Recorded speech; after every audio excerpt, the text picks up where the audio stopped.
வணக்கங்க. நம்ம எஸ்கே ஃபுட்ஸில் பார்த்தீங்கன்னா, பச்சை மஞ்சள் வாங்கி அதை பதப்படுத்திட்டு சுத்தமான முறையில் தயாரிக்கப்பட்ட மஞ்சத்தூள் ரெடியாக இருக்குது. தேவைப்படுறவங்க இதை நீங்கள் ஸ்க்ரீனில் தெரிகிற வாட்ஸ்அப் நம்பரில் வாங்கிக்கலாங்க. மருந்துக்காக பயன்படுத்தணும், சுத்தமான மஞ்சத்தூள் வேணும் அப்படிங்கிறவங்க இதை வாங்கிக்கலாங்க.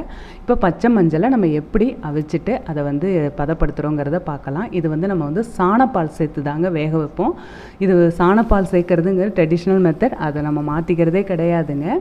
இப்போ இது ஒரே ஒரு கொதி தாங்க, ரொம்ப நேரம் வேக வைக்கக்கூடாது. ஒரு 5 நிமிஷம் ஒரு கொதி வந்ததும் நம்ம எடுத்துடணும்.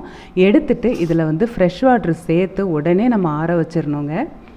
இப்போ நல்லா வேக வச்ச மஞ்சளை எடுத்துக்கலாம். எடுத்துகிட்டு இது பார்த்திங்கன்னா, இது மேலே இப்போ நம்ம தரையில் கொட்டிட்டு இது மேலே உடனே ஃப்ரெஷ் வாட்டர் சேர்க்கணுங்க. நல்லா கூல் பண்ணிடணும். இது மாதிரி வேக வச்ச மஞ்சள் பார்த்திங்கன்னா 2 அரிஞ்சு போடணும். ஏன்னா நமக்கு காயணும், சீக்கிரம் காயணுங்கிறதுக்காக இது மாதிரி அரிஞ்சு போடுறோம். என்னோடய அம்மா தாங்க எனக்கு ஹெல்ப் பண்ணிகிட்டு இருக்காங்க.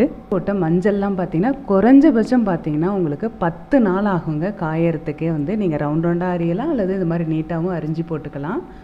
இது மாதிரி நல்லா வெயிலில் காய வச்சதுக்கப்புறம் பார்த்திங்கன்னா நல்லா சுருங்கி வந்துடும். இப்போ சுருங்கி வந்த மஞ்சளை பார்த்திங்கன்னா நல்லா தேய்ச்சி புடச்சி எடுத்திங்கன்னா அதில் இருக்க தோலெல்லாம் விட்டுட்டு சூப்பராக மஞ்சள் ரெடி ஆகிடும். இதை நம்ம வீட்டிலே அரைச்சிருக்கோங்க, மிஷினில் கூட கொடுக்கல. வீட்டிலே அரைச்சி சுத்தமான முறையில் ஃபைன் பவுடராக நம்ம சலித்து நம்ம எடுத்து கொடுக்குறோம்.